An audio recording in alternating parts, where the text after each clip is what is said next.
খুব ছোট থেকে আমার একটা স্বভাব ছিল যে মানুষের কথা দিয়ে উপকার করা। এখনো রাস্তায় গেলে আমার হাজব্যান্ডকে দেখে অনেকেই মনে করে যে আমি হয়তো রিলেশনশিপে, আমার কোনো বিয়ে হয়নি। সো তখনই আমাকে আমার হাজব্যান্ড আমাকে বলে যে তুমি যদি সোশ্যাল মিডিয়াতে কোনো কিছু করতে চাও তোমার জন্য কিন্তু এটা বেটার অপশন। আমাকে আমাদের বাড়ির সবাই বলেছিল তুমি কুমিল্লার ছেলেকে বিয়ে করো না, 2 দিন সংসার করতে পারবা না, কারণ কুমিল্লার মানুষ অনেক ডেঞ্জারাস হয়, তোমাকে বের করে দিবে। মোহরানা নিয়ে একটা ভিডিও করেছিলাম যেটা তুমুল ভাইরাল হয়েছিল। আমার যখন বিয়ে হয় আমার হাজব্যান্ডকে আমি বলেছিলাম যে তোমার সাথে আমি সংসার করতে যাচ্ছি, তোমার সাথে কিন্তু আমি ডিভোর্স হবে সেটা ভেবে কিন্তু যাচ্ছি না। তুমি আমাকে 10 লাখ 20 লাখ টাকা কাবিন দিবা, আর তোমার সাথে ডিভোর্স হয়ে যাওয়ার পরে ওই টাকা নিয়ে আমি এসে গিলতে পারবো না। যেটার কারণে বলছিলাম যে তুমি 10,000 টাকা কাবিন আমাকে বিয়ে করবা। পুরুষদের সমস্যা নিয়ে কথা বলি তাহলে আমার অডিয়েন্স ফিমেল কিন্তু মাইনাস হয়ে গেছে। আমার ফিমেল আমি চেক করি তো কিচ্ছু নাই, মানে 2-5% হবে কিনা সন্দেহ। আমার মেয়েরা আমাকে একেবারে দেখতেও পারে না। যখন মেয়েরা বাইরে যায় অনেক সেজে যায়, বাইরের ছেলেরা তাদেরকে দেখে বলে ওয়াও, তুমি ঘরে এসে তোমার ছেঁড়া কাপড় পরতে হবে কেন? আমি তো সবসময় সাজুগুজু করে আমার বরের জন্য করি। আজকে যে আমি আপনার এখানে আসছি আমার বর সিলেক্ট করে দিচ্ছে আমি এই পোশাক পরে যাব। আমি এমনও আছে আমি জিন্সের প্যান্টের সাথে ছোট টপস পরে বের হই অনেক সময়। তো আমিও তাদেরকে বলে দিচ্ছি যে আমার হাজবেন্ডের চয়েসের বাইরে আমি বের হতে পারবো না।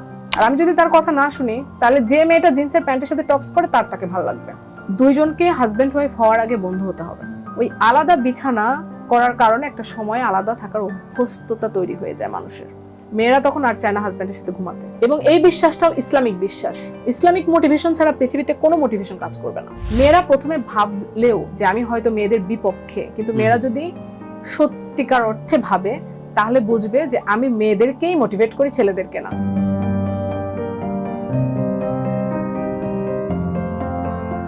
প্রফেশন, স্কিল এবং লাইফ জার্নি কথাবার্তায় আপনাদেরকে অভিনন্দন। প্রথমে আপু আমরা একটু পরিচয় দিয়েই শুরু করি। যারা আমাকে চেনেন তারা তো জানেন আমি শম্পা আক্তার, কন্টেন্ট ক্রিয়েটর। পাশাপাশি আমি বিজনেসের সাথে যুক্ত আছি। এছাড়া অনেকে আমাকে প্রশ্ন করে আমি ম্যারিড কিনা। আমি ম্যারিড, আমার বেবি আছে একজন। পরিচয় দেওয়ার মতো আসলে খুব বড় কিছু না আমি, তবে ছোটবেলা থেকেই আমার একটা ব্যাপার কাজ করে যে সমাজের জন্য ভালো কিছু তুমি রেখে যাও। আপনার নামটা কমন মনে হয়েছে, বাট আপনি মানুষটা ইউনিক। বলেন তো আপনার নামটা কে রাখছিল, এত কমন নাম? আচ্ছা, এটা খুব মজার ইন্টারেস্টিং ব্যাপার। সেটা হচ্ছে আমার বাবা মা কেউই রাখেনি, দাদা দাদি কেউই রাখেনি। এটা রেখেছিলেন হচ্ছে আমার চাচাতো বোনের হাজব্যান্ড, যিনি একজন পলিটিশিয়ান। তো আমার জন্মের পর উনি বলেছিল যে ওর নামটা আমি রাখবো, তো ওনার নামটাই রয়ে গেছে। এবং আশেপাশে আরও 2-1টা নাম জড়ানো ছিল, যেমন সাদিয়া, আফরিন, শম্পা, আরও অনেক কিছু। বাট আমি যখন ক্লাস 3-তে পড়ি তখন আমার কাছে মনে হয়েছিল যে আমাকে যদি জীবনে কখনো চেনে সবাই একটা নামে চিনবে, এই জন্য আমার নামটা শুধু শম্পা আক্তার। আক্ষরিক কোনো অর্থ আছে? হ্যাঁ, নামের অর্থটা হচ্ছে জ্যোতি, আলো। ও আচ্ছা আচ্ছা, আসলেই তো আপনি জ্যোতি। এনিওয়ে আপু, আমরা কন্টেন্ট ক্রিয়েটারের জার্নিটা কিভাবে শুরু করছেন, যেটা মানুষের কাজে লাগবে, ভালো লাগবে, কেন, কি মনে করে?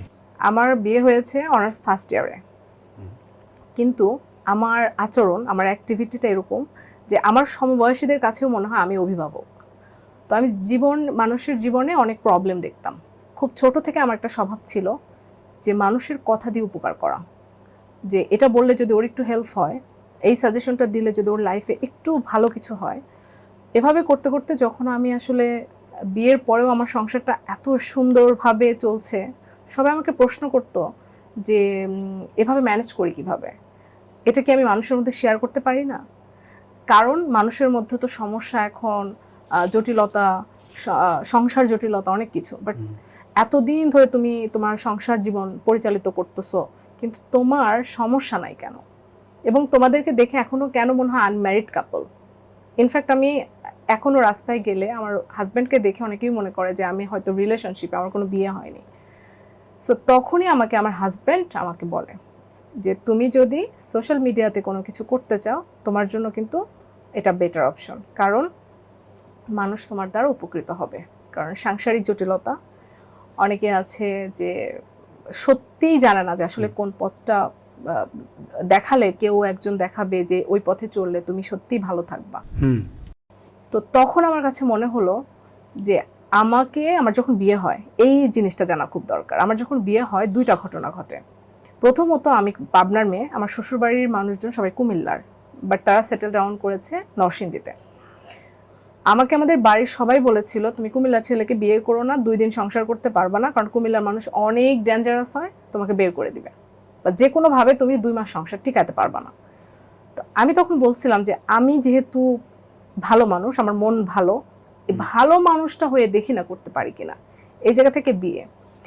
আর আমার সবচেয়ে বেশি যে ব্যাপারটা সবাই আমাকে যখন কন্টেন্ট ক্রিয়েটর হওয়ার যে মূল গল্প, সেটা হচ্ছে আমি মোহরানা নিয়ে একটা ভিডিও করেছিলাম যেটা তুমুল ভাইরাল হয়েছিল। ওই ভিডিও থেকে আমাকে অনেকেই চেনে এবং সেলিব্রিটির অনেকে ওটা শেয়ার করেছিল। আমার যখন বিয়ে হয়, আমার হাজব্যান্ডকে আমি বলেছিলাম যে তোমার সাথে আমি সংসার করতে যাচ্ছি, তোমার সাথে কিন্তু আমি ডিভোর্স হবে সেটা ভেবে কিন্তু যাচ্ছি না। আর তুমি আমাকে 10 লাখ 20 লাখ টাকা কাবিন দিবা, আর তোমার সাথে ডিভোর্স হয়ে যাওয়ার পরে ওই টাকা নিয়ে আমি এসে গিলতে পারবো না। যার সাথে আমার সংসার নাই তার টাকা দিয়ে আমি কী করবো? অনেকে আছে না যে কাবিননামাটাকে একটা সিকিউরিটি হিসেবে চিন্তা করে মেয়েদের, যে ওর যদি কোনোভাবে সংসারটা না টেকে এই টাকা দিয়ে ও ভবিষ্যৎ জীবনে চলবে। আর আমার টার্গেটই ছিল যে যে মানুষটাকে ভালোবেসে আমি বিয়ে করব, সেই মানুষটা যদি আমার জীবনে না থাকে তো তার টাকা দিয়ে আমি চলবো, এটা তো এক ধরনের প্রতারণা। যেটার কারণে বলছিলাম যে তুমি 10,000 টাকা কাবিন আমাকে বিয়ে করবা। যখন আমার শ্বশুরবাড়ির মানুষ আমাদের বাড়িতে যায় বিয়ের ব্যাপারে, আমার বাবার বাড়িতে সবাইকে, আমার অভিভাবকদেরকে বলা ছিল 10,000-এর বেশি তোমরা 1 টাকাও বলতে পারবা না। তখন আমার শ্বশুরবাড়ির মানুষজন প্রপোজাল দেয় যে আপনারা কাবিনের ব্যাপারে কি সিদ্ধান্ত। ওই সময়টাতে আমার মামা ছিলেন, আমার মামা বলছে যে আমাদের মেয়ের ইচ্ছা আসলে ও 10,000 টাকা বা 5,000 টাকা, কারণ ও সংসার করতে চায়, ওই টাকা নিয়ে ফিরে আসবে এটা ওর চিন্তা না। তো আমার শ্বশুর উপস্থিত ছিলেন, মুরব্বীরা ছিলেন, 10 জন মতো মুরব্বী গিয়েছিলেন, সবাই এত বেশি খুশি, ও খুশিতেই অনেকটা বাড়িয়ে দিয়েছিল, ঠিক আছে, যেটা আমার হাজব্যান্ড পরবর্তীতে আমাকে পরিশোধ করে দেন। খুব ইমিডিয়েট না, 2-1 বছর পরে সেটা আমাকে পরিশোধ করে। কিন্তু আমি চাইনি যে আমার হাজব্যান্ডের সবাই এরকমভাবে একটা প্রেশারে ফেলো, কারণ যে মানুষটাকে আমি ভালোবাসি তাকে আমি কখনোই প্রেশারে রাখবো না। আপনি যে পারিবারিক, সামাজিক বা কনজুগাল লাইফের বিষয়গুলো স্বতঃস্ফূর্তভাবে বলেন, এটা কিন্তু একটা সাহসের ব্যাপার, সবাই কিন্তু বলতে পারেন। আপনার সাহসটা কি? আমার পুরো সাহসটা আমার হাজব্যান্ড। আমার হাজব্যান্ড একটা কথা বলেছিল বিয়ের পরে, যে আমার ফ্যামিলির কোনো মানুষ দ্বারা যদি তুমি কষ্ট পাও, তুমি ওটাকে নিজের মতো করে ব্যাখ্যা করবা, ব্যাখ্যা করতে গিয়ে যদি তারা তোমাকে দ্বিতীয়বার আঘাত করে, বাকিটা আমি দেখব, তখন আমি সেটা ফেস করব। ওটা আমার সাহসের প্রথম ধাপ। আমার শাশুড়ি মারা যাওয়ার আগে বলে গেছে যে আমাদের ছেলের বউ কখনো আমাদের চোখের দিকে তাকিয়ে কথা বলেনি। আর আমার শ্বশুর মারা যাওয়ার আগে বলে গেছে আমার 3 মেয়ের থেকে আমার ছেলের বউকে আমি বেশি ভালোবাসি। এবং এত ভালো শ্বশুর বাড়ি, আমার 3টা ননাস আছেন, আমার মায়ের সমতুল্য বয়স তাদের, এবং আমার শ্বশুর শাশুড়ি বেঁচে নাই, আমার টানে আমার বাসায় রাতে থাকে, এবং আমি যতদিন বেঁচে থাকবো আমি তাদের নিয়ে থাকবো। আমার পৃথিবীতে কারো দরকার নেই, আমার একজন থাকে। যদি আমাকে প্রশ্ন করা হয় যে আপনার জীবনে যদি একজন রাখতে হয় কাকে রাখবেন, আমার মাও বেঁচে আছে, বাবাও বেঁচে আছে, কিন্তু তবুও আমি আমার হাজব্যান্ডকেই চাই, নাম্বার 1। নাম্বার 2, যদি আমাকে বলে যে তুমি 10 জন মানুষের নাম বলবা, আমি 10 জন জানি না, আমি জানি হচ্ছে আমার বর হচ্ছে থাকতেই হবে, ওকে থাকতেই হবে, তারপর আমার মেয়েকে থাকতে হবে আমার লাইফে, এরপরে আমার বাবা মাকে থাকতে হবে, আমার 2 ভাইকে থাকতে হবে, আমার 3টা ননাসকে থাকতে হবে। আর যদি এই পৃথিবীর কাউকেই প্রয়োজন না হয় তাহলে আমার দরকার নাই। আমার পথ চলাতে একজন যদি হয় তাহলে আমার হাজব্যান্ড। এবং আমার মৃত্যুর পরে যদি আমার আল্লাহ তাআলা বলেন যে আমি আসলেই কি চাই, আমি আসলেই বলবো যে আপনি যদি আমাকে ভালো জায়গায় রাখেন, জান্নাতে যাই, তাহলে ওকে আমার সঙ্গী হিসেবে লাগবে, কারণ জান্নাতে যদি সাপোর্ট দরকার হয় ওর কাছ থেকেই পাবো। এবং আমার লাইফের যত বাধা, আমি যত ভালোই হই না কেন, আমার সব ভালোর পেছনে ওর অবদান। গ্রেট। আসলে এখনকার সময়ে চারিদিকে ডিভোর্স, পরকীয়া, পারিবারিক কলহ, সেই জায়গা থেকে আপনি বলা যায় সুন্দর একটা ফ্যামিলি লিড করতেছেন। 16 বছর। 16 বছর। এটা কি আপনাদের সম্পর্কের বিয়ে? হ্যাঁ হ্যাঁ হ্যাঁ, এবং রং নাম্বারে, মানে রং নাম্বারেও বিয়ে হয়? একদমই পরিচয়টা রং নাম্বারে। একটু শুনি, বলেন তো। আচ্ছা, আমাকে একটা ছেলে পছন্দ করতো, ওকে। তো সে আমার বাসার নাম্বার জোগাড় করে ফোন করেছে। তো ওই ফোনটা ছিল আমার ফুপার গিফট, আমার ফুপা আমাকে দিয়েছিল, মানে আমাদের বাসার জন্য। 2005 সালের ঘটনা। তখন ওইভাবে ফোন কারোর ছিল না, একটা সিম কিনতে 5-7 হাজার টাকা লাগতো। তখন আমার ফুপা অনেক রিচ ম্যান ছিল, তখন আমাদেরকে গিফট করে যে তোমাদের বাসায় যেহেতু ফোন নাই একটা ফোন দেই। তো ফোনের সিস্টেমটা ছিল এরকম যে তোমার কোনো কল আসছে সেটা যদি তুমি কাউকে আবার ব্যাক করো তাহলে পুরো নাম্বারটা আবার তুলে ব্যাক করতে হবে। তো যখন আমার একটা কল আসে তখন আমি ওই নাম্বারটা ব্যাক করতে যাই। ব্যাক করতে গিয়ে আজকেই মনে হয় প্রথম সবাই জানবে যে আমার হাজবেন্ডের সাথে পরিচয়টা কিভাবে, এর আগে কেউই জানে না, ইনফ্যাক্ট আমার শ্বশুরবাড়ির মানুষও জানে না। ওই নাম্বারটা আমি কল করতে গিয়ে একটা ডিজিট আমি ভুল করি, সেই ভুল ডিজিটটাই চলে যায় আমার বরের কাছে। তারপর আমার কণ্ঠস্বর শুনে তার ভালো লাগে, তারপর সে আমার সাথে বন্ধুত্ব করে, কিন্তু খেয়াল করে দেখে তখন 7.5 টাকা মিনিট কল। তো খেয়াল করে দেখে যে আমি একটু কথা বলতে বেশি আগ্রহ দেখাচ্ছি। তো তার মধ্যে তখন কাজ করে সামনে আমার এসএসসি পরীক্ষা খারাপ হতে পারে, সে আমার সাথে টোটালি ডিসকানেক্টেড করে দেয়। আমাদের জাস্ট তখন একটা ছোট্ট ফ্রেন্ডশিপ ছিল। তারপর ওখান থেকে আমি তো দিনাজপুরে ছিলাম, দিনাজপুর থেকে পাবনা আসছিলাম এসএসসি পরীক্ষা দেওয়ার জন্য। পরীক্ষা শেষে আমার রেজাল্ট হওয়ার পরে আব্বু আবার সিদ্ধান্ত নিল যে আমাকে নিয়ে যাবে খাগড়াছড়িতে, যেহেতু আমার আব্বু ডিফেন্সে জব করেন। তারপর আমরা খাগড়াছড়ি চলে যাই। ওখানে যাওয়ার পর দেখি কোনো নেটওয়ার্ক নাই। তো যখন 2 বছর পর নেটওয়ার্ক আসে তখন আমার ওনার নাম্বারটা মুখস্থ ছিল। আমি তখন চিন্তা করি যে উনি তো আমাকে এভাবে করে ছেড়ে চলে গেছেন, আমি কি একটু ট্রাই করে দেখবো যে উনি এখন ওই ফোন নাম্বারটা ব্যবহার করেন কিনা। আমি কল করে ওনাকে পরিচয় দেই যে ভাইয়া আপনি কি আমাকে চিনতে পেরেছেন, আমি অমুক, আমি শম্পা। তখন বলে হ্যাঁ হ্যাঁ আমি তোমাকে চিনেছি, কিন্তু তুমি আমার নাম্বার মনে রেখেছো কিভাবে।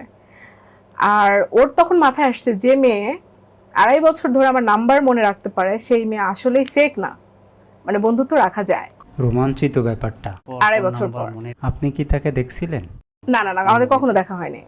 তার ভয়েস টোন আমার খুব ভালো লাগতো, সে খুব সুন্দর করে কথা বলতো এবং বুঝতো।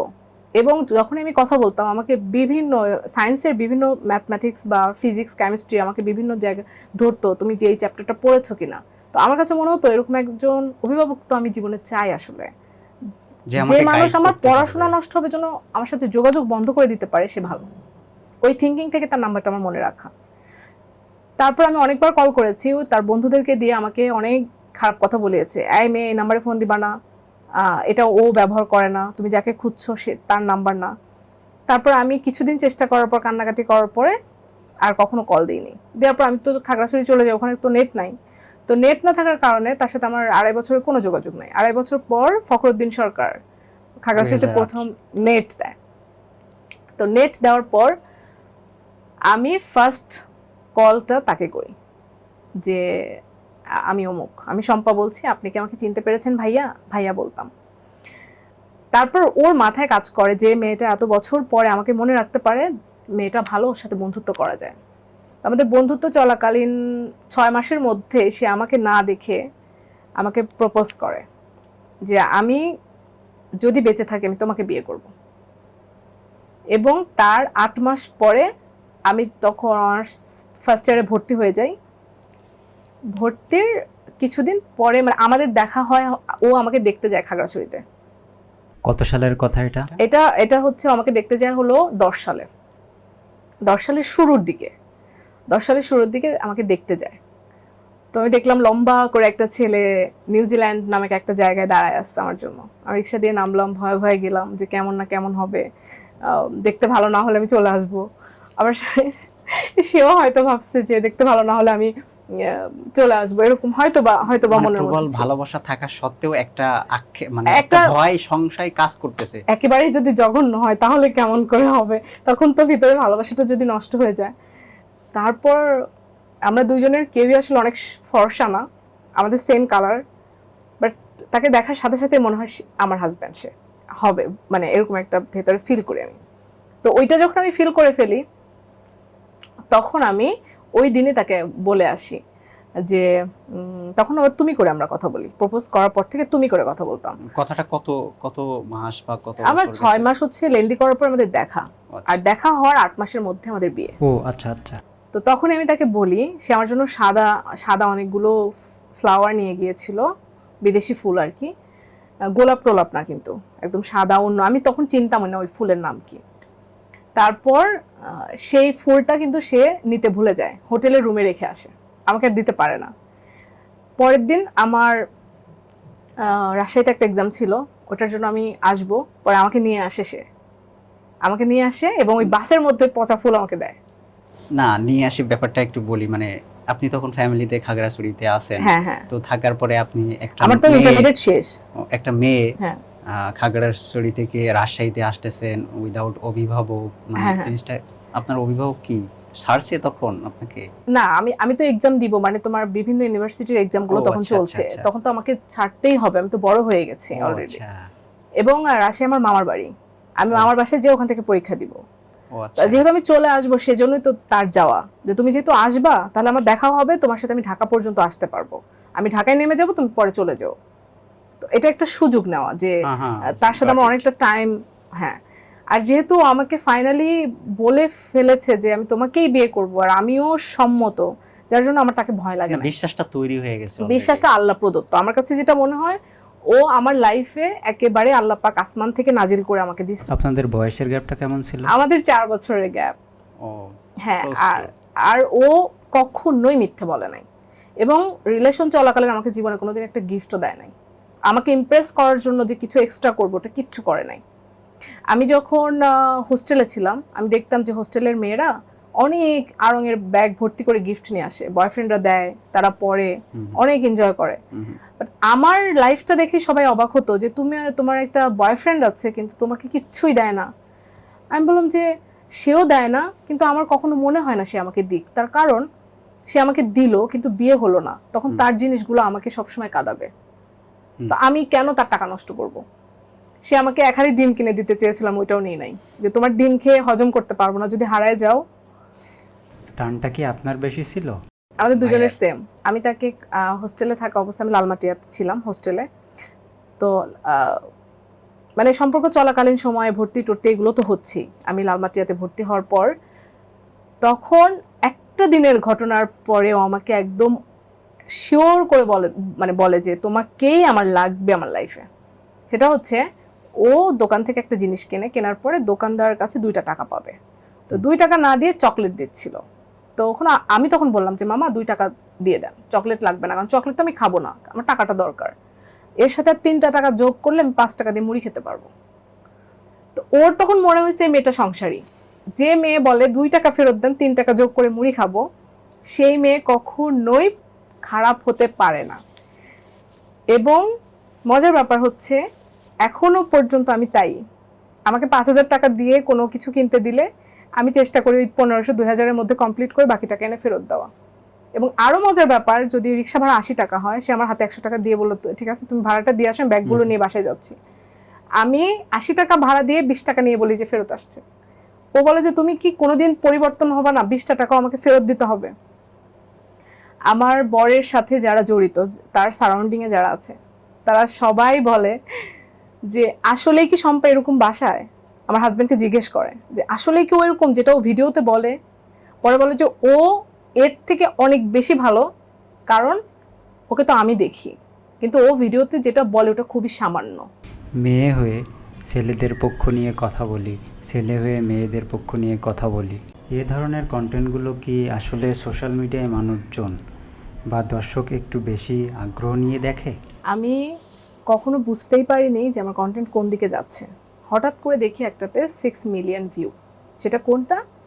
মানে আমার কাছে মনে হয়েছে যে আমার হাজব্যান্ড যখন বাসায় ঢোকে, আমার কাজই হচ্ছে ওর হাত থেকে ব্যাগ নেওয়া, সেটা ওর ল্যাপটপের ব্যাগ হোক বা বাজারের ব্যাগ হোক, মানে আমার কাজই হচ্ছে ওকে আগে শান্তি দেওয়া, ব্যাগগুলো নিয়ে আমি আমার জায়গায় রেখে দিই, দেওয়ার পরে ওর সাথে সাথে রুমে যাওয়ার পরে ও পোশাক আশাক খুলবে বা যাই করবে, পানি দেওয়া, মানে যেটা একটু আগের যুগের মেয়েরা করতো। আমার দাদি টাইপের যুগে দেখতাম যে হাজব্যান্ডকে খুবই একটা সমাদর, আমি ওই রকমের, যাচ্ছে জুতাটা পরায় দেই, আমি ওকে এই ফিলটা দেই যে আমি তোমার ওয়াইফই না, আমি হচ্ছে তোমার প্রতিদিন গার্লফ্রেন্ড, আমি তোমার যত্ন করব, আমি তোমার চুল ধরে টানবো, আমি তোমাকে খামচি দিব পেছন থেকে, আমার বয়স যদি 80ও হয় সেটাই আমি করব।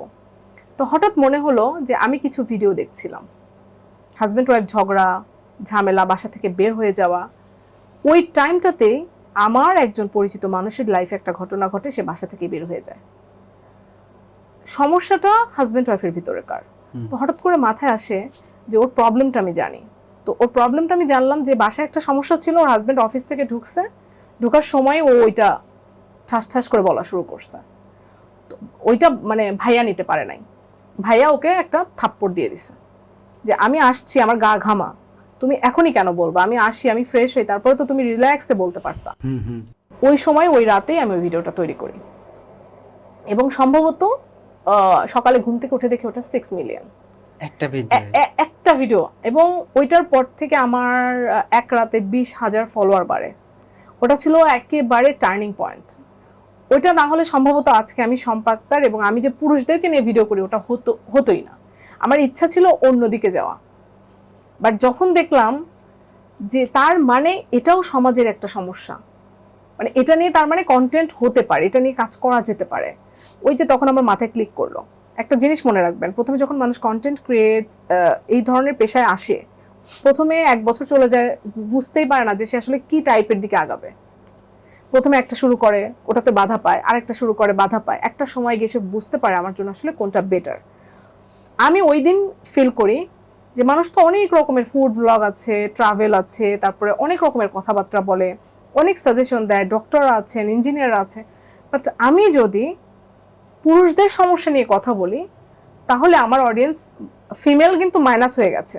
আমার ফিমেল আমি চেক করি তো কিচ্ছু নাই, মানে 2-5% হবে কিনা সন্দেহ। আমার মেয়েরা আমাকে একেবারে দেখতেও পারে না, বাট ওরা এটা বুঝতে পারে না যে আমার কথাটা এরকম যে মেয়েরা যদি সন্তান জন্ম দেওয়ার মতো, মেয়েরা যদি সন্তান জন্ম দেওয়ার মতো সবচেয়ে কঠিন কাজটা করতে পারে, এই পৃথিবীতে আল্লাহ পাক যত কাজ দিয়েছেন সবচেয়ে কঠিন কাজ হচ্ছে সন্তান জন্ম দেওয়া, যেটা কিনা পৃথিবীর আমার কাছে মনে হয় 47টা হাড় যখন একসাথে ভাঙা হয় যে কষ্টটা হয়, তার থেকেও বেশি কষ্ট হয় সন্তান জন্ম দেওয়ার সময়। আর অতখানি ধৈর্য যদি মেয়েদের থাকে তাহলে মেয়েরা একটা হাজবেন্ডের মতো সামান্য একটা মানুষকে কেন কন্ট্রোল করতে পারবে না? এক্স্যাক্টলি। তাহলে কেন তার কষ্টগুলো সে অনুভব করবে না? তার সামনে সেজে থাকতে সমস্যা কোথায়? যখন মেয়েরা বাইরে যায়, অনেক সেজে যায়, বাইরের ছেলেরা তাদেরকে দেখে বলে ওয়াও, তুমি ঘরে এসে তোমার ছেঁড়া কাপড় পরতে হবে কেন? সবচেয়ে নর্মাল পোশাক তোমার বাসায় পরতে হবে কেন? কিন্তু ইসলামে তো আছে যে মেয়েরা সবচেয়ে সুন্দর সাজুগুজু করে হাজবেন্ডকে দেখাবে। আমি তো সবসময় সাজুগুজু করে আমার বরের জন্য করি। আজকে যে আমি আপনার এখানে আসছি, আমার বর সিলেক্ট করে দিচ্ছে আমি এই পোশাক পরে যাব। সবচেয়ে মজার ব্যাপার হচ্ছে ওর চোখে আমাকে ভালো লাগে কিনা ও প্রথমে দেখা আমি বাইরে যাচ্ছি, যদি আমার কোনো পোশাকে আমাকে ভালো না লাগে জীবনে ওইটা পরে বাইরে যেতে দিবে না। এটার জন্য যদি আমার মানুষ খারাপ বলে ওটা ওর দেখার বিষয় না, ওর কথা হচ্ছে ওর চোখে আমাকে সুন্দর লাগবে কিনা। অবশ্যই। আমি এমনও আছে আমি জিন্সের প্যান্টের সাথে ছোট টপস পরে বের হই, অনেক সময় মানুষ আমাকে নিয়ে হয়তো সমালোচনা করতেও পারে, ইনফ্যাক্ট অনেক হয়েছে সমালোচনা, কিন্তু আমিও তাদেরকে বলে দিচ্ছি যে আমার হাজবেন্ডের চয়েসের বাইরে আমি বের হতে পারবো না। আর আমি যদি তার কথা না শুনি তাহলে যে মেয়েটা জিন্সের প্যান্টের সাথে টপস পরে তাকে ভালো লাগবে, কারণ আমার বর যেটা পছন্দ করে ওটা যদি আমি তাকে না দেই তাহলে সে আরেকজনের কাছে গিয়ে খুঁজবে, খুব স্বাভাবিক। তাহলে আপনি কি মনে করেন আপনি যে ট্রেন্ডটা ফলো করতেছেন এটা মেয়েরা যদি করে তাহলে তাদের মানে স্বামীর সাথে সম্পর্কগুলো আরো মধুর হবে? হাজবেন্ড যা বলবে ওটাকে রেসপেক্ট যদি মেয়েরা করতে পারে, আমি আপনাকে আজকে লিখে দিয়ে যাব, 1 বছর পর আপনি যদি কোনো মেয়েকে পান ওভাবে চলতে বলবেন, 1 বছর পর রিপোর্ট দিবে যে ওর জীবনে কোনো অশান্তি নাই। হাজবেন্ডরা কিচ্ছু চায় না, বিশ্বাস করেন ভাইয়া, হাজবেন্ডরা কোনোদিনও চায় না তুমি ইনকাম করে না আমাকে খাওয়াও। আমার নিজেরও ইনকাম আছে, জীবনে কোনোদিন জিজ্ঞেস করে নাই তোমার ইনকাম কত, তুমি আমাকে দাও, সেটা জীবনেও বলে নাই। হাজবেন্ড কখনোই চায় না তার ওয়াইফ বাইরে ছেলেদের সাথে মিশুক, হাজবেন্ড কখনোই চায় না আমার ওয়াইফ ইনসিকিউরিটিতে থাকুক। আমি এখানে আসছি, আমার সাথে কিন্তু আমার হাজবেন্ড ঠিকই একজনকে পাঠিয়ে দিছে যে তোমার সিকিউরিটির জন্য কাউকে লাগবে, হয় আমি যাব না সে যাবে। এখানে দেখেন, মানে যেসব নারীরা হাজবেন্ডের কথা শুনে তারা মনে করে যে এটা মানসিক দাসত্ব, সে যা বলতেছে তাই শুনতেছি, আমার কোনো স্বাধীনতা নেই, আমার কোনো ভালো লাগা নেই, তার মত মতো চলতেছি। তো এই ক্ষেত্রে এটা কেন মনে করে তারা? আপনি কি মনে তাহলে আপনাকে একদম সৃষ্টির শুরুতে যেতে হবে। আল্লাহ তাআলা প্রথম সৃষ্টি করলো আদম আলাইহিস সালামকে।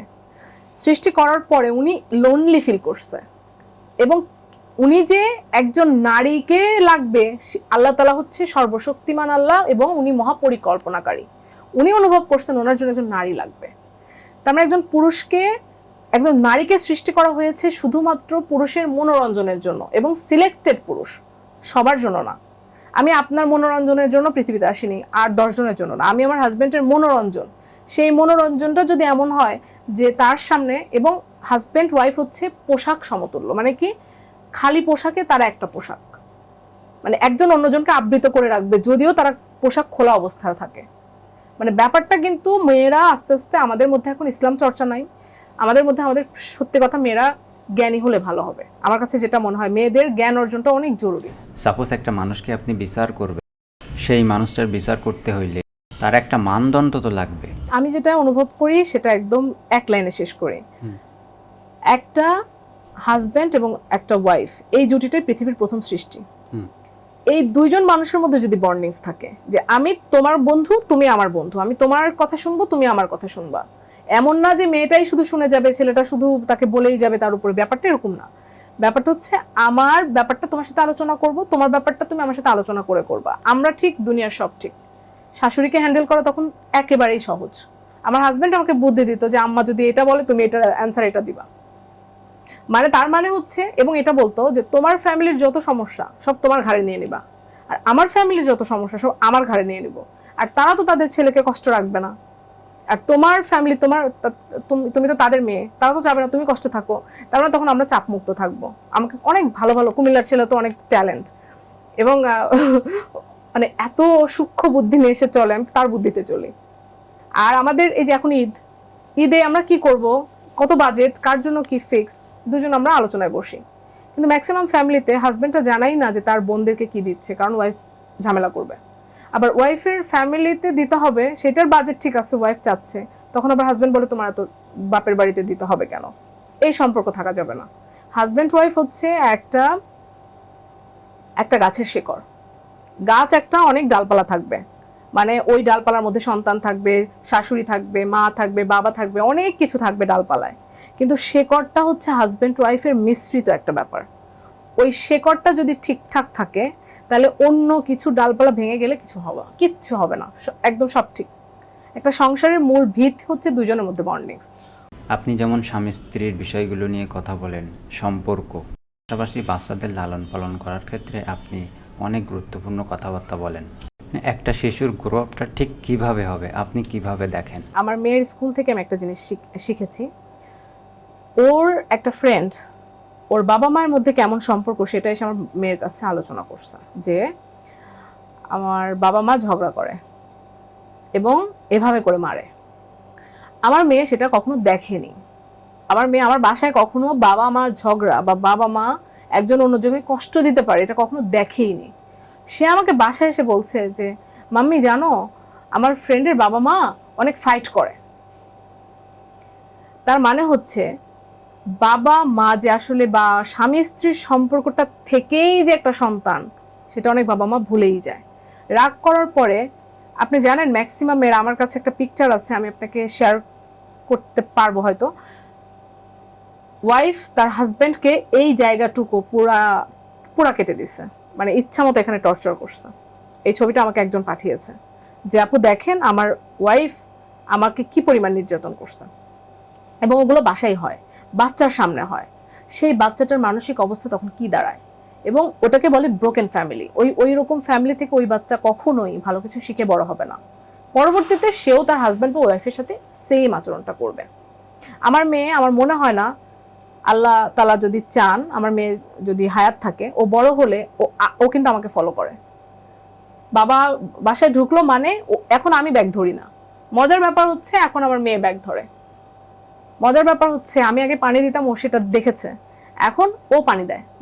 পাপা তোমার পানি লাগবে, পাপা আমি এটা ধরি, পাপা ব্যাগটা আমাকে দাও, পাপা তোমার এখানে ঘাম কেন, জ্বর আসলে বলে আমি তোমাকে একটু জলপটি দিয়ে দেই। তো এগুলো কোথা থেকে শিখলো? মায়ের কাছ থেকে। দ্যাট মিনস বাবা সারাদিন বাইরে থাকে, মা থাকে ঘরে, আমাদের বাংলাদেশের কালচার অনুযায়ী। তাহলে মাকে আসলেই অনেক ধৈর্যশীল হতে হবে, এবং ওনার সন্তানের স্বার্থ ওনাকেই দেখতে হবে।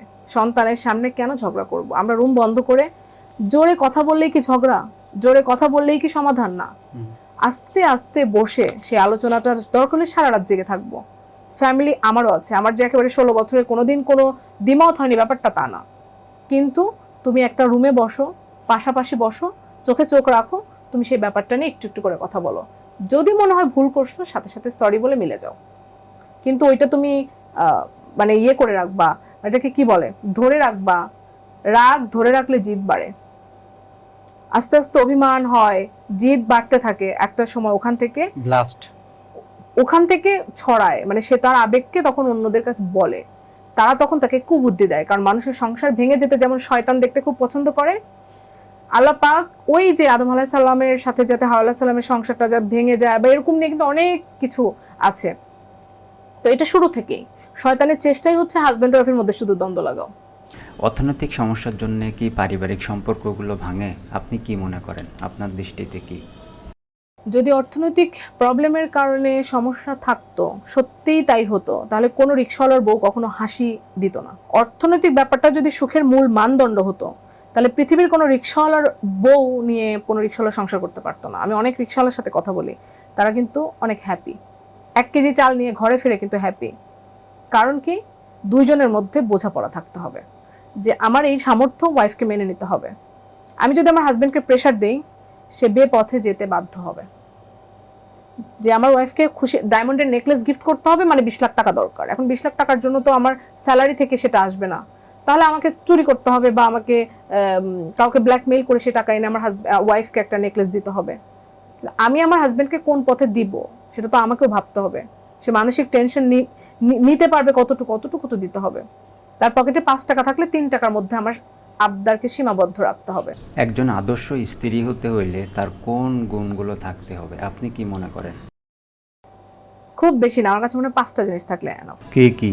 প্রথম কথা হচ্ছে, দুইজনের মধ্যে প্রতিদিন কথা বলতে হবে, আলোচনা করতে হবে, এবং প্রত্যেকেরই সামান্য হলেও প্রাইভেসি মেনটেন করতে হবে।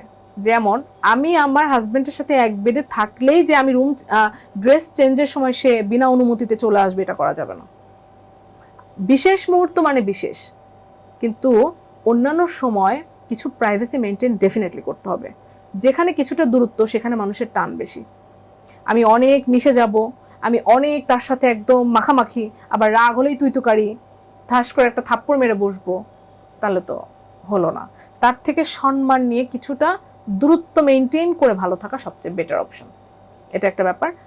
আর 3rd নাম্বার ব্যাপার হচ্ছে, দুইজনকে হাজব্যান্ড ওয়াইফ হওয়ার আগে বন্ধু হতে হবে। কারণ বন্ধুত্বকে সব বলা যায়, বন্ধুত্ব সম্পর্কে সব বলা যায়, নির্ভয় থাকে সেখানে, এবং সেখানে বাধাহীন আজীবন থাকা যায়। আমি হুমায়ুন ফরিদের একটা ইন্টারভিউতে দেখেছিলাম, উনি বলেছিল যে ওনার ডিভোর্সের পেছনের কারণ হচ্ছে ওনাদের বন্ধুত্বটা নষ্ট হয়ে গেছিল। তার মানে যখন বন্ধুত্ব নষ্ট হবে তখন সত্যি হাজব্যান্ড ওয়াইফ সম্পর্ক বলতে কিন্তু কিছু নাই।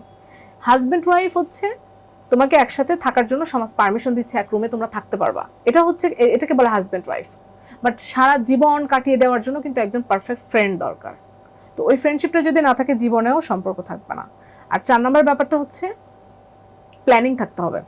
দুইজনের মধ্যে প্ল্যানিং থাকতে হবে যে আমাদের লাইফটা এরকম, আমি তোমার এই জায়গাগুলোতে এভাবে চালাবো, তোমার আবার ওয়াইফও বলবে তোমার এই জায়গাগুলো আমি এভাবে ট্যাকেল দিব। আমার হাজব্যান্ড যেমন বলে যে আমার বাসায় মেহমান আসলে কি খাওয়াবা সেটা তোমার দায়িত্ব, বাজার করে দেওয়ার দায়িত্বটা আমার। এখন আমি বাজারও করে দিব, কি রান্না হবে সেটা যদি আমি বলি, তাহলে তুমি কি? তার মানে আমাকে কিছু দায়িত্ব নিতে হবে, তার ভাগাভাগি। 5 নম্বর যে ব্যাপারটা, সেটা হচ্ছে নিজেদের কথা। আমার সংসারে 1000টা ঝামেলা থাকুক, চোখের পানি আসুক, সবকিছু এক ঘরে থাকতে হবে। কখনোই দুইজন মানুষের বিছানা আলাদা হওয়া চলবে না। মজার ব্যাপার হচ্ছে, আজকাল বেশিরভাগ সম্পর্ক মানুষ পরকীয়ার দিকে চলে যাচ্ছে, এবং বেশিরভাগ সম্পর্ক খারাপ হওয়ার পেছনে দায়ী হচ্ছে বাচ্চা হয়েছে, মানে মেয়েটার আপনার শারীরিক একটু সমস্যা তৈরি হয়েছে, তখন থেকে তারা কি করে, বাচ্চার অজুহাতে একটু আলাদা সেপারেট থাকার চেষ্টা করে। আমি যখন আমার সি-সেকশন হয়, 3 দিন পর আমি হাসপাতাল থেকে বাসায় ফিরি, আজ অব্দি পর্যন্ত আমরা কখনো বিছানা আলাদা করিনি। আমার বর বলে যে তোমার কষ্ট হচ্ছে, তোমার পেটের কষ্ট, তোমার যদি ওখানে হাত বুলালে ভালো লাগে আমি দিব, কিন্তু আমি রাত জাগবো, তোমার পাশে থাকবো। ওই আলাদা বিছানা করার কারণে একটা সময় আলাদা থাকার অভ্যস্ততা তৈরি হয়ে যায় মানুষের। মেয়েরা তখন আর চায় না হাজব্যান্ডের সাথে ঘুমাতে। হাজব্যান্ড একটা পুরুষ মানুষ, স্বাভাবিকভাবে একটা নারীর প্রতি দুর্বল, তার ফিজিক্যাল চাহিদা থাকবেই। এটা আল্লাহ প্রদত্ত, আল্লাহ, এটা লজ্জার কিছু না, এটা আল্লাহ প্রদত্ত, আল্লাহ এভাবেই সৃষ্টি করেছে আমাদের। তো আলাদা যখন বিছানা হয়ে যাবে, তখন ওই পুরুষটা অবশ্যই চাবে আরেকটা নারীর সংস্পর্শে যেতে। কারণ মানুষ নিজেকে নিয়ন্ত্রণ করার ক্ষমতা মানুষের খুবই কম। মানুষ যদি নিজেকে নিয়ন্ত্রণই করে ফেলতো তাহলে শয়তানের ওয়াসওয়াসে মানুষ কখনো বেপথে যেত না, খুন খারাপি করতো না, রাহাজানি করতো না, অনেক কিছু করতো না। মানুষ আসলেই মানুষকে নিয়ন্ত্রণ করতে পারে খুবই কম। তো এর মধ্যে সবচেয়ে কঠিন হচ্ছে ছেলে মানুষ তার ফিজিক্যাল যে চাহিদা সেই ব্যাপারটাকে নিয়ন্ত্রণ করতে পারা তাদের জন্য খুব কঠিন, কারণ এটাই তাদের মস্তিষ্ককে সচল রাখে।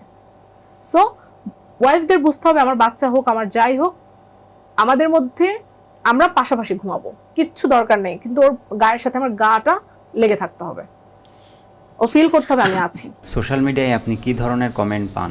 মেয়েদের বিপক্ষে গেলে খুবই বাজে। মেয়েরাই কমেন্ট করে বাজে? হ্যাঁ হ্যাঁ, যেমন হচ্ছে আপনি মেয়ে বিদ্বেষী, এই পেজটাকে হচ্ছে ব্যান করে দিতে হবে, ওনাকে একেবারে সহ্য হয় না। যেমন ভাইয়ারা আমাকে টেক্সট করে যে আপু আমার ওয়াইফকে বললাম যে একটু এই ভিডিওটা দেখো, কিছু শেখো, সে রাতে তার সাথে ঘুমাই নাই, যে এই মহিলার ভিডিও তুমি দিলা কেন, আমি দেখবই না, তোমার কাছে আজকে রাতে ঘুমাবোই না। এরকম ছেলেরা আমাকে পছন্দ করে, তার কারণ হচ্ছে আমি যেমন পুরুষ আইন নিয়ে কথা বলি।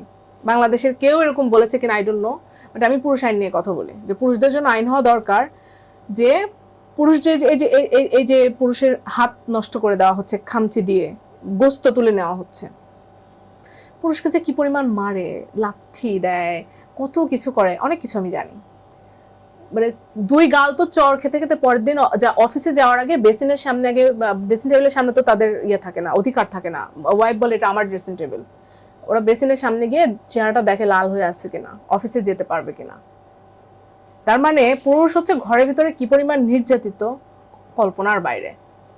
এবং মোহরানার টাকা নিয়ে যে কি পরিমাণ মিথ্যা মামলা দিয়ে পুরুষদেরকে হয়রানিমূলক মামলা দিয়ে জেলের খাটুনি খাটানো হয়, বা কোর্টের বারান্দায় বারান্দায় ঘোরানো হয়। এবং দুইজনের মধ্যে সম্পর্কের ঘৃণাটা কোন লেভেলে গেলে মানুষ এই কাজগুলো করতে পারে। এবং এখনকার মোহরানা হচ্ছে আপনার 1,50,00,000 লাখ, মানে স্ট্যাটাস অনুযায়ী তাদের মোহরানা বেড়ে যাচ্ছে। মোহরানা নাকি সিকিউরিটি। আপু আপনি কি মনে করেন সোশ্যাল মিডিয়ায় মোটিভেশনাল কন্টেন্ট দিয়ে মানুষের পরিবর্তন আসে? কি আপনি এই ধরনের কোনো পরিবর্তন দেখাইতে পারবেন যে আপনার ভিডিও বা কন্টেন্ট থেকে একজন মানুষ পরিবর্তন হয়েছে? আচ্ছা, যেমন আমি একটা নামাজের ভিডিও করেছিলাম, ওই ভিডিওটা থেকে একজন ভাইয়া লিখেছে যে আজকে আমি অনুভব করলাম যে একটা মানুষের জীবনে যাই ঘটুক না কেন, কারণ আমরা তো অনেক হুজুরের কথা শুনি, অনেকের কথা শুনি, কিন্তু সব কথাই যে আমাদের হৃদয়কে স্পর্শ করবে তা না। আপনার একটা কথা শোনার পর আমার কাছে মনে হয়েছে যে আসলেই আমাদের দিন শেষে ঘুমানোর আগে 10টা মিনিট নিজের জন্য ভাবা উচিত, এবং ওই ভাবনা থেকেই পরের দিনের নিজেকে খুঁজে পাওয়া যায়, নামাজ পড়া যায় ঠিকঠাক মতো। যে তোমার যত ব্যস্ততায় থাকুক তুমি আল্লাহর সাথে সম্পর্ক রেখে চলবা। আমি সাজগোজ করব, আমি ঘুরে বেড়াবো, আমার হাজব্যান্ড যেভাবে চায় আমি সেভাবে বের হব, তার মানে তোমার আল্লাহর সাথে আমার সম্পর্ক বিচ্ছেদ না।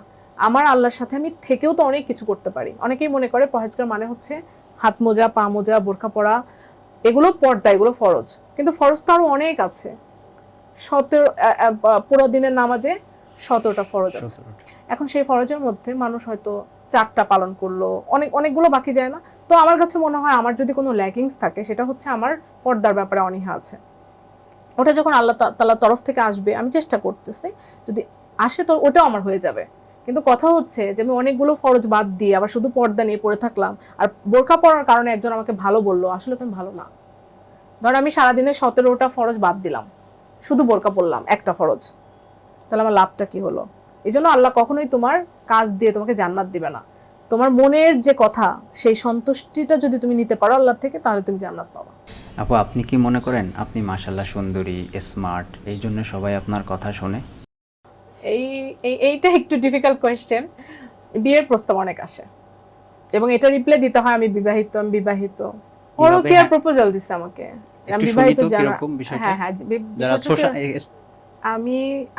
আমি কিন্তু জব করতাম, কর্পোরেট জব। তো ওই লাইফ থেকে আমি বিড়ম্বনার শিকার, শুধুমাত্র আমি নাকি শিকার হইছেন, এবং কিভাবে এগুলো আসলে ফেস করেন এগুলো যদি বলেন, তাহলে যারা এরকম শিকার হয় তারা আসলে সেটা করতে পারবে। আচ্ছা, যদি আপনার ফিনান্সিয়াল ব্যাকগ্রাউন্ড ভালো থাকে তাহলে আপনি কখনোই কারোর কাছে ঠকবেন না। আর মেয়েরা কোথায় ঠকে যায় জানেন? মেয়েরা ঠকে যায় হচ্ছে এই জবটা আমার নিড, এই জবটা না করলে আমি আমার বাসায় বাজার কি করে নিয়ে যাব, আমার বাবা মা আমার উপর ডিপেন্ড। তখন যদি বস কোনো প্রপোজাল দিয়ে বসে তখন তারা দোটানায় পড়ে গিয়ে হয়তো অ্যাকসেপ্ট করে ফেলে। আমার ব্যাপারটা ছিল ডিফারেন্ট। আমি আমার অফিসের আমার বস আমার সাথে যেভাবে কথা বলতো ছেলেদের সাথে সেভাবে কথা বলতো না। আমি গেলে ঘুরায় প্যাচে আমাকে আরো 1 ঘন্টা তার রুমের তার সোফার সামনে রেখে দিত। কাজ নাই, আমি কিন্তু আমি বুঝতে পারতাম যে কাজ নাই, কিন্তু আমাকে সামনে থাকতে হবে, এটা মনে হয় তার ভালো লাগতো। তখন আমি একদিন ডিরেক্ট গিয়ে বললাম আমি জব করব না। কেন করব না সেটার জন্য সে আমি কোম্পানির নাম বলতে চাচ্ছি না, বাট উনি চেয়ারম্যান ছিলেন।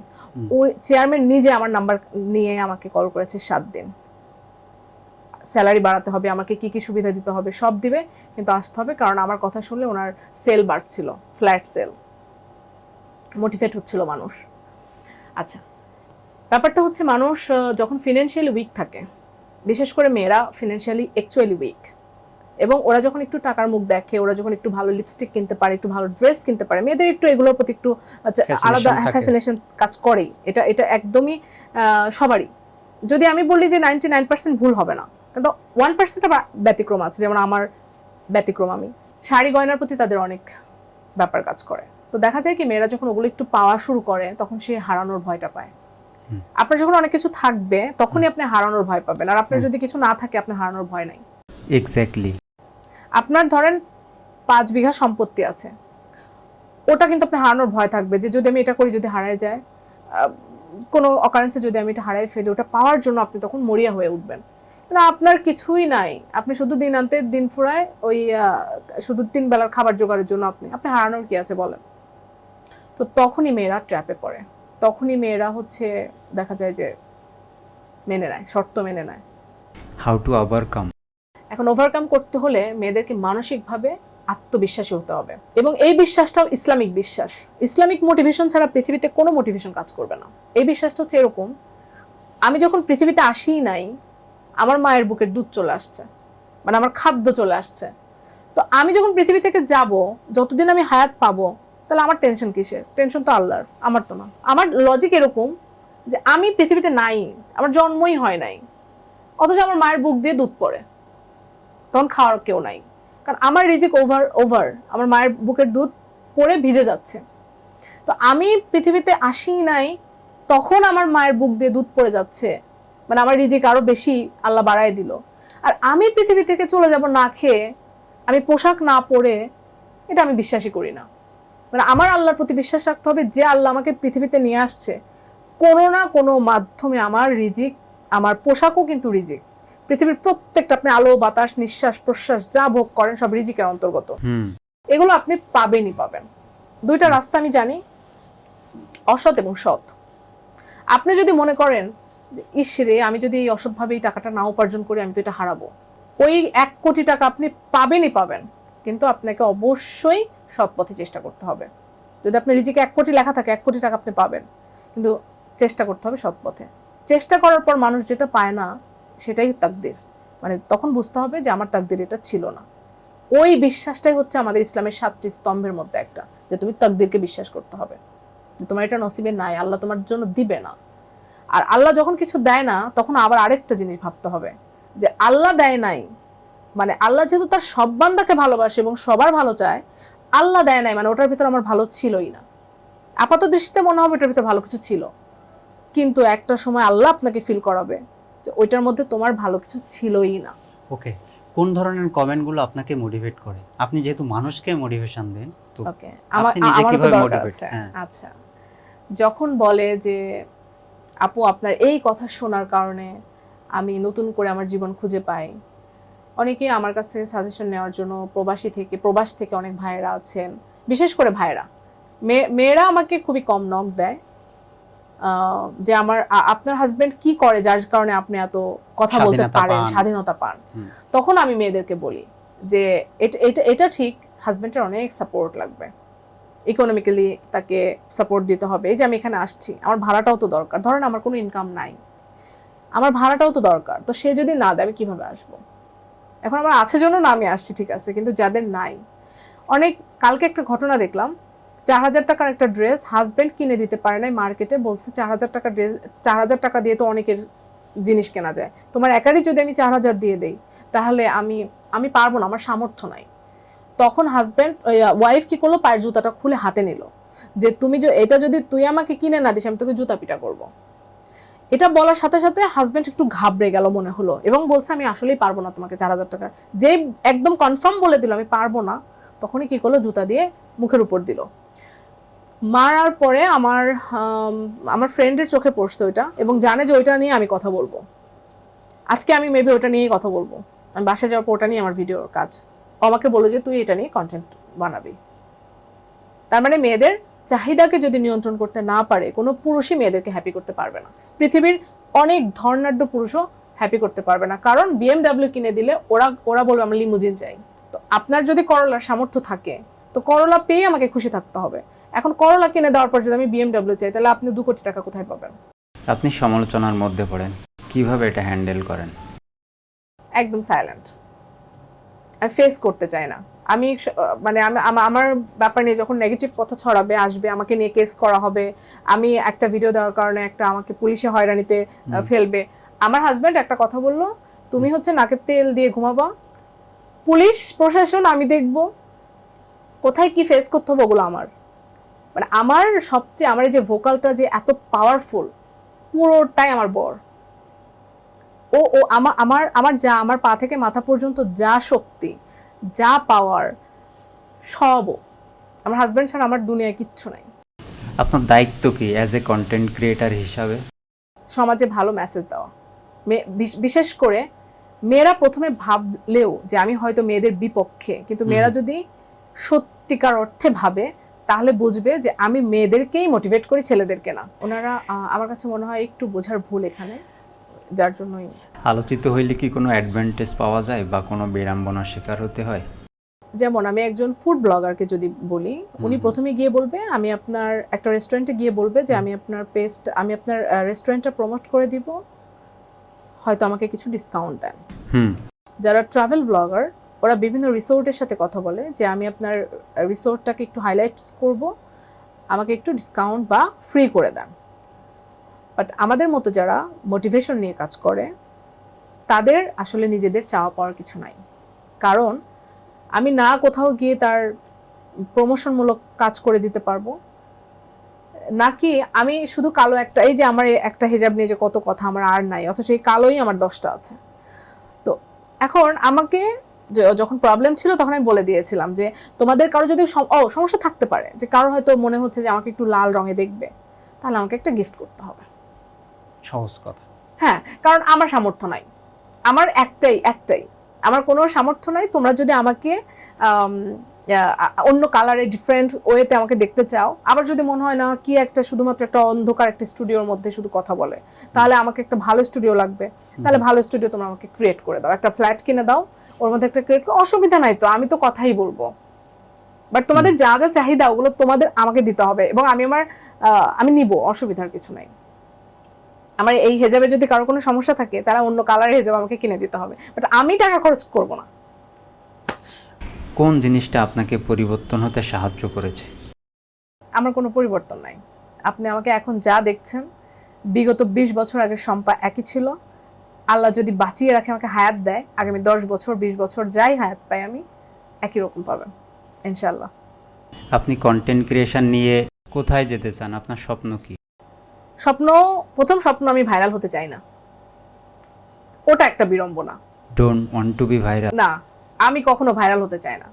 কারণ আমি যদি ভাইরাল হই, ভাইরাল মানুষ তখনই হয় যখন সেটা মানুষকে নেগেটিভ ভাবে নাড়া দেয়। পজিটিভ ভাবে ভাইরাল আপনি আমাকে দেখাতে পারবেন না। একজন অত্যন্ত বড় আলেম যখনই মুখ দিয়ে একটা নেগেটিভ স্পিচ দিবে, ওটা ভাইরাল হবে। সারা জীবন ধরে সে এত ভালো কথা বললো, কোনো সমস্যা নাই।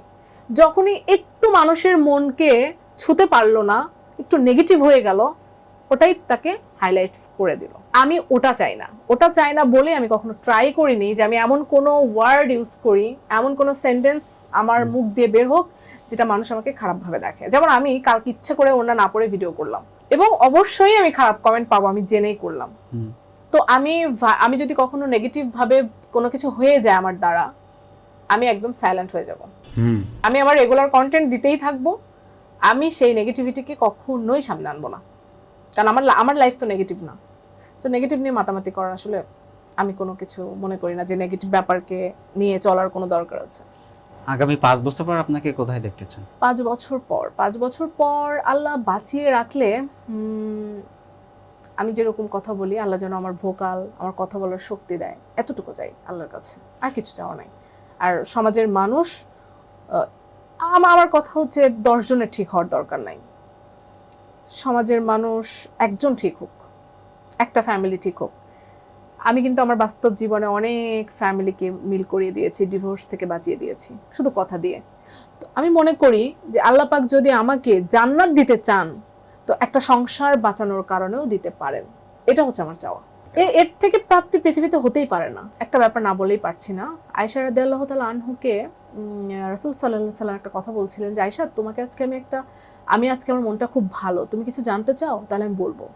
তখন উনি বলছিল আমার একটু সময় লাগবে। ওনার বাবার কাছে যায়, ওনার বাবার কাছ থেকে উনি বলে যে আব্বা হুজুর, আমাকে তো রাসূল সাল্লাল্লাহু আলাইহি ওয়াসাল্লাম এরকম একটা কথা বলছে যে আমি ওনার কাছে কিছু একটা জানতে চাই কিনা, তো কি প্রশ্ন করব। তখন ওনার বাবা আবু বকর রাদিয়াল্লাহু তাআলা আনহু বলে দেয় যে তুমি আমাকে প্রশ্ন করবা মেরাজের রাতে কি এমন জিনিস জানে রাসূল সাল্লাল্লাহু আলাইহি ওয়াসাল্লাম যেটা এখনো পর্যন্ত কাউকে বলে নাই।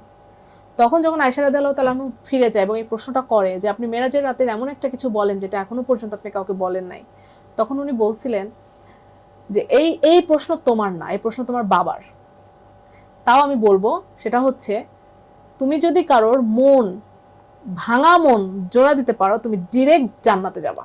এবং আয়েশা রাদিয়াল্লাহু তাআলা আনহু তখন ওনার বাবার কাছে আসলেন, এসে তখন ওই ঘটনাটা বললেন যে মেরাজের রাতে এরকম একটা জিনিস উনি জেনে আসছেন।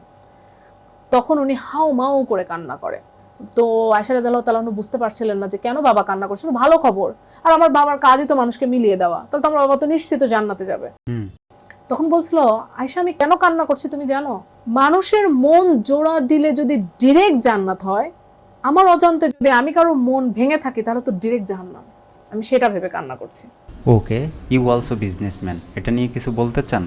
এটা বেসিক্যালি আমার হাজব্যান্ডের প্রজেক্ট বা ওর সব কিছু, কিন্তু কিছু কিছু দায়িত্ব আমি পালন করছি, এই জন্য দেখা যাচ্ছে ব্যাপারটা পুরোটাই আমার নিজের না। নারীরা কিভাবে পরিবারে অবদান রাখতে পারবে বা তাদের কি করা উচিত, আপনি কি মনে করেন? আমাদের ঢাকা সিটিতে যেমন বাসা ভাড়া নিয়ে ম্যাক্সিমাম মানুষ থাকে, তো হাজব্যান্ডের একার পক্ষে আসলে বাসা ভাড়া দেওয়ার পরে যে টাকাটা থাকে ওটা দিয়ে সংসারটা কোনো রকম চলে, কিন্তু শখের যে জায়গা ওটাতে গ্যাপ কিন্তু থাকে। ওই গ্যাপটা ফিল আপ হয় যদি দুজন ইনকাম করে এবং দুজনের মধ্যে যদি বন্ডিংস ভালো থাকে। কিন্তু মেয়েদের ইকোনমিক্যালি মানে গ্রোথটাকে কেন ছেলেরা টেনে ধরে জানেন? যেন ওই মেয়েটা যদি ইকোনমিক্যালি নিজেকে পাওয়ারফুল করে ফেলে, সম্ভবত সংসার ছেড়ে চলে যাবে। কারণ বিগত দিনে এই ঘটনাগুলো থাকে, হ্যাঁ সংশয়, বিগত দিনে এই ঘটনাগুলো ঘটেছে। কারণ আপনি মরে গেলেও চাবেন না আপনার ওয়াইফ অন্য একটা ছেলের পাশে বসুক, অন্য একটা ছেলের সাথে গিয়ে কফি শপে কফি খান। কিন্তু যখন তারা একটা জব করে, জবে যখন কলিগ সার্কেল তৈরি হয়, তখন বিভিন্ন রকম কিছু আসে এবং একসাথে থাকতে থাকতে একটা ইন্টিমেট সম্পর্ক তৈরি হয়ে যায়। তারপরে সেখান থেকে কিন্তু পরকের একটা সম্ভাবনা থাকে।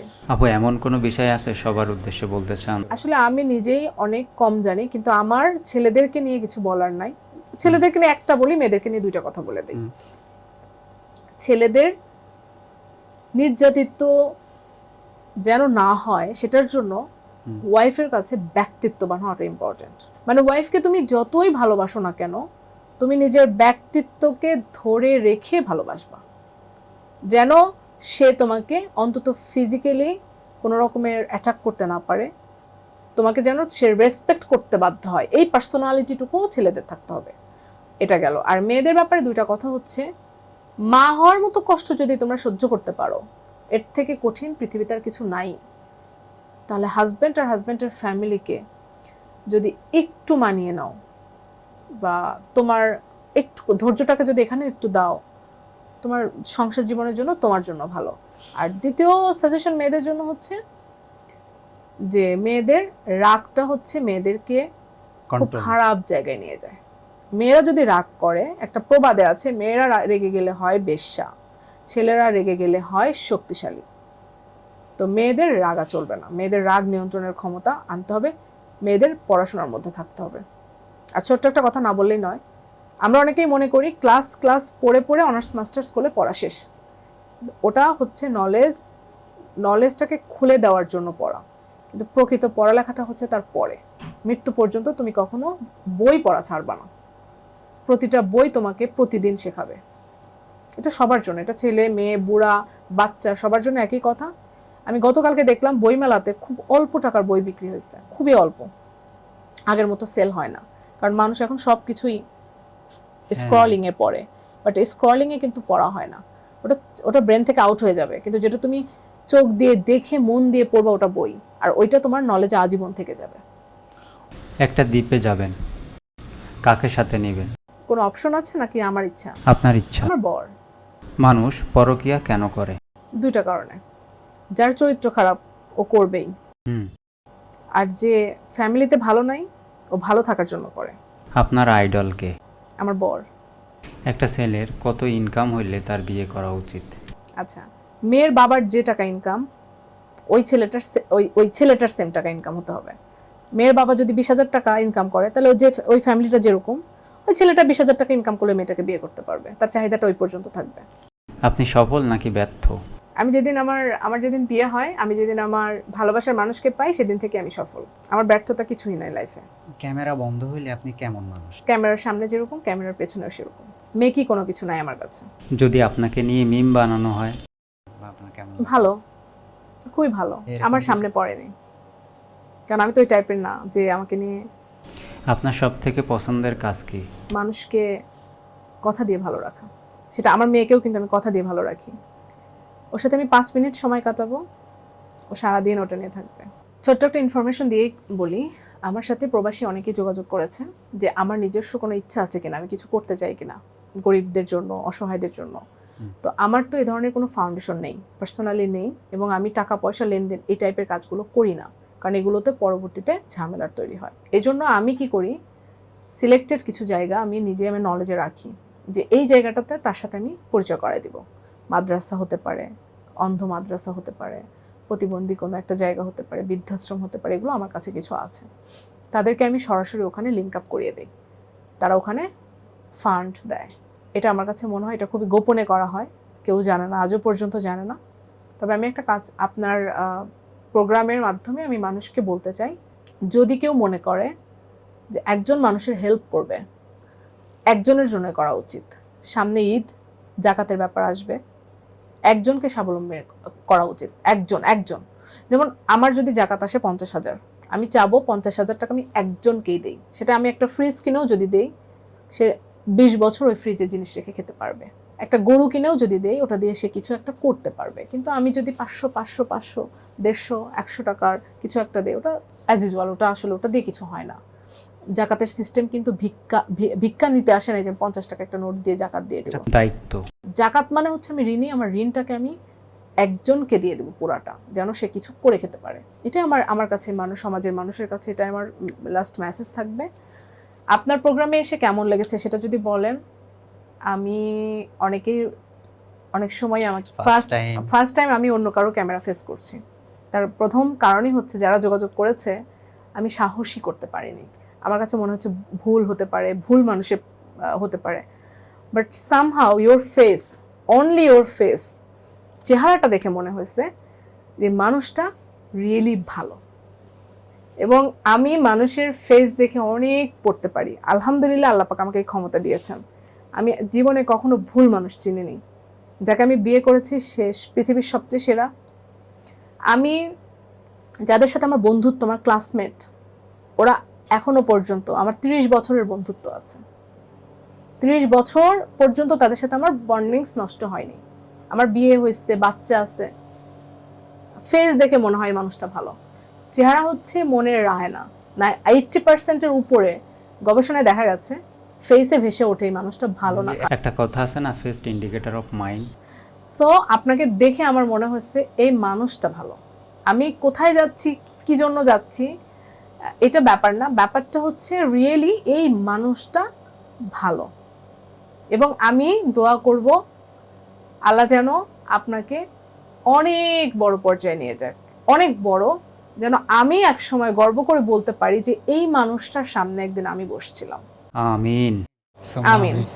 Thank you. আমার ফ্যামিলির জন্য আপনার চ্যানেলের পক্ষ থেকে আমি সবার কাছে বলবো আমার পরিবারের জন্য সবাই দোয়া করবেন। আমার ছোট্ট একটা মেয়ে আছে, কন্যা সন্তানের মা আমি। আমার একটা জান্নাত আছে আলহামদুলিল্লাহ। আমার পরিবারের জন্য সবাই দোয়া করবেন, আমার হাজব্যান্ডের জন্য বিশেষ করে দোয়া করবেন। ও বেঁচে থাকলে আমি বেঁচে থাকবো ইনশাল্লাহ। থ্যাংক ইউ আপু। ভালো থাকবেন।